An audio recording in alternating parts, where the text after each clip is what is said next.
আসসালামু আলাইকুম ওয়া রাহমাতুল্লাহি ওয়া বারাকাতুহু। আলহামদুলিল্লাহি ওয়াসসালাতু ওয়াসসালামু আলা রাসূলিল্লাহ, আম্মা বাদ। আজকে আপনাদের সামনে উপস্থিত হয়েছি ভিতরে অনেক কষ্ট নিয়ে। মনে হচ্ছে ভিতরে রক্তকরণ হচ্ছে। লেবু চিপলে যেরকম মুড়ায়, লেবু চিপে মনে হচ্ছে ভিতরে এরকম চিপ দিচ্ছে। আসলে কেন এমনটা হচ্ছে হয়তো আপনারা বুঝতেই পারছেন, বা অনেকেরই হয়তো আমার মতো এরকম হচ্ছে। এটাই স্বাভাবিক হবেই। তো আজকে আমি ফিলিস্তিনদের নিয়ে কিছু কথা বলতে চাই ইনশাআল্লাহ। তো প্রথমেই ইসরায়েলিদের সম্পর্কে কয়েকটি কথা বলতে চাই।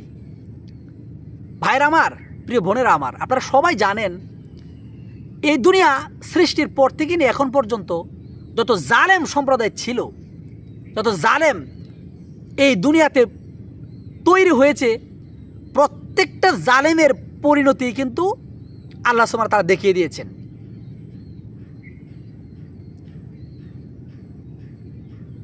এটা শুধু খালি ইসরায়েলি নয়, এই পৃথিবীর যে কোনো মানুষ, যে কোনো ধর্মের মানুষ, যদি কোনো মানুষের উপর কোনো মানুষ অন্যায়ভাবে অবিচার করে, জুলুম করে, আল্লাহ সুবহানাহু ওয়া তাআলা ওই জুলুমের শাস্তি দিয়েই ছাড়েন।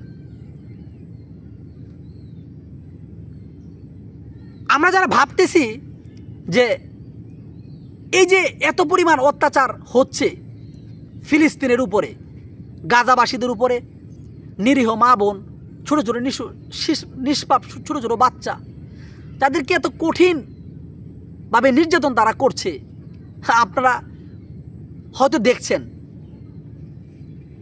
এটা শেষ কিন্তু আছে। ওই পাপিষ্ট সৈন্যদের, ওই পাপিষ্ট জালেমদেরকে আল্লাহ তাআলা অবশ্যই ধরবেন। কুরআনুল কারীমের ৮ নম্বর সূরা আল আনফালের ৫৯ নম্বর আয়াতে আল্লাহ সুবহানাহু ওয়া তাআলা কি বলছেন শুনেন। ওয়ালা ইয়াহসাবান্নাল্লাযীনা কাফারু সাবাকু ইন্নাহুম লা ইয়াজজিউন। অর্থাৎ আর কাফেররা যেন কখনো মনে না করে তারা আল্লাহর আযাবের বাইরে চলে গিয়েছে। নিশ্চয়ই তারা আল্লাহর আযাব প্রদানকে অক্ষম করতে পারবে না। আল্লাহু আকবার। বুঝতে পারছেন আল্লাহ কি বলল? মহান আল্লাহ রাব্বুল আলামিন বলতেছেন যে কাফেররা যেন কখনো এটা মনে না করে যে তারা আল্লাহর আযাবের বাইরে চলে গেছে, আল্লাহর আযাবের নাগালের বাইরে চলে গেছে। এটা যেন কোনো কাফের মনে না করে। তারপর আল্লাহ কি বললেন? যে আল্লাহর আযাব প্রদানে তাকে কেউ বাধা দিতে পারবে না। আল্লাহ যখন চায় তখন তাকে কাউকে আযাব দিতে চায়, কাউকে ধরতে চায়, এই পৃথিবীর কারো শক্তি নাই আল্লাহ সুবহানাহু ওয়া তাআলাকে আটকাবে। আল্লাহ রাব্বুল আলামিন এই কথাই বলছেন। তাহলে এই আয়াত থেকে আমরা কি বুঝতে পারলাম?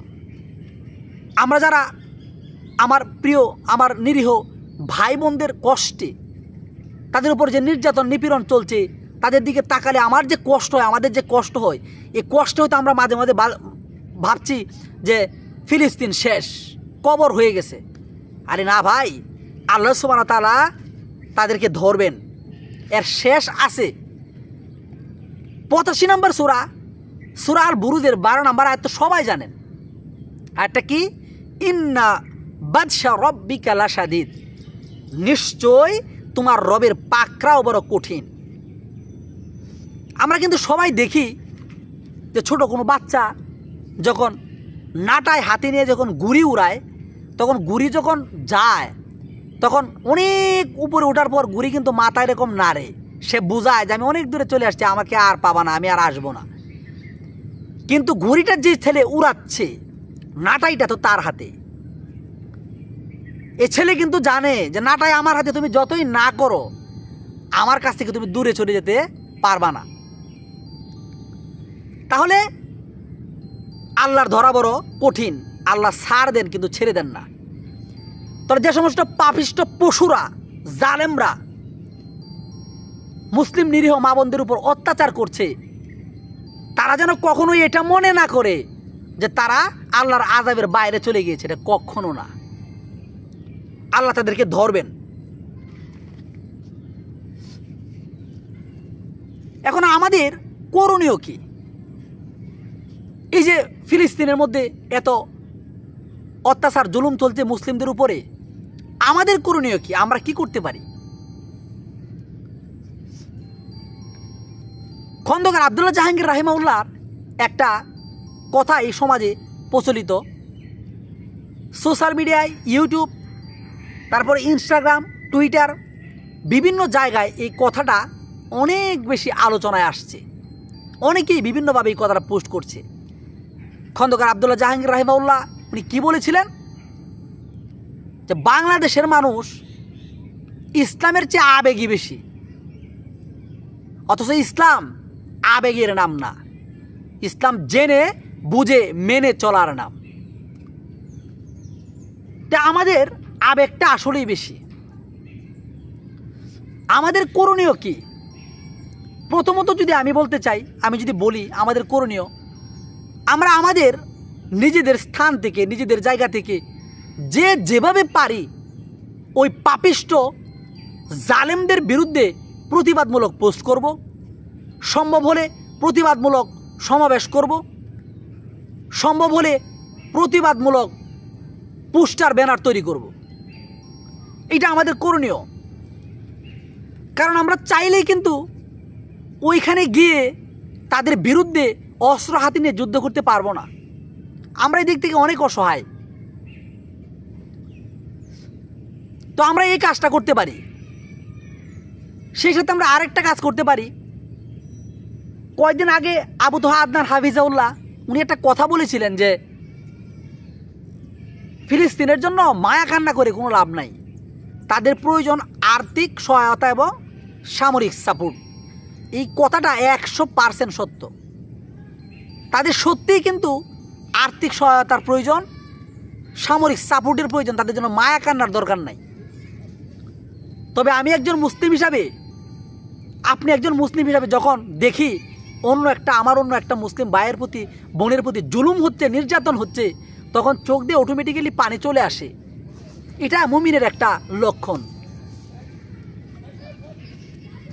তো আমাদের উচিত তাদের জন্য নিজেদের সামর্থ্যের আলোকে ওইখান থেকে অথবা বাংলাদেশ থেকে যারা বিভিন্নভাবে খাদ্য সামগ্রী কিনছে অথবা বিভিন্ন ধরনের সহযোগিতা ফিলিস্তিনে পাঠাচ্ছে, তাদেরকে নিজেদের সামর্থ্যের আলোকে টাকা পয়সা দিয়ে তাদেরকে সহযোগিতা করা। আরেকটা কাজ আমাদের আছে, সেটা হচ্ছে তাদের জন্য আমাদের হৃদয়ের গভীর থেকে বেশি বেশি দোয়া করা। কারণ দোয়া হচ্ছে মুমিনের হাতিয়ার। আল্লাহ সুবহানাহু ওয়া তাআলা কোন বান্দার দোয়ার উসিলায় ওই পাপিষ্ট ইসরায়েলি বাহিনীদের একবারে নিঃশেষ করে দিবেন, এটা আমরা কেউ জানি না, কেউ বলতে পারি না।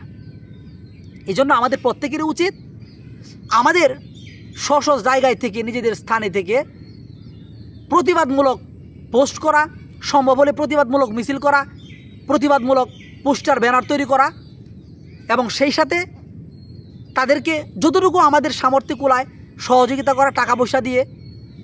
তাছাড়া তাদের জন্য অনেক বেশি বেশি দোয়া করা।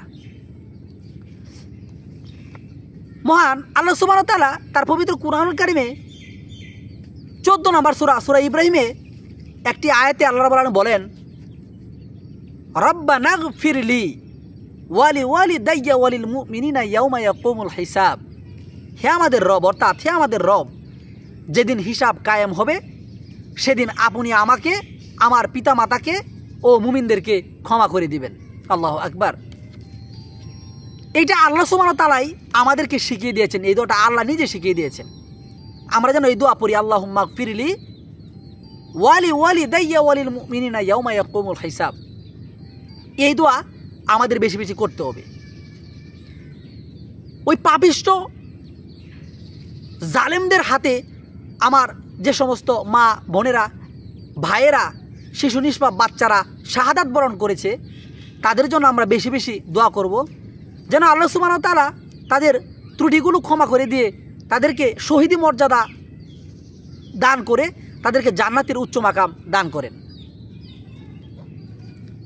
সেই সাথে মহান আল্লাহ সুবহানাহু ওয়া তাআলার কাছে আরও অনেক বেশি দোয়া করব ওই পাপিষ্ট জালেম যারা ইসরায়েলি সেনাবাহিনী সৈন্যরা, তাদেরকে আল্লাহ তাআলা ধ্বংস করুক।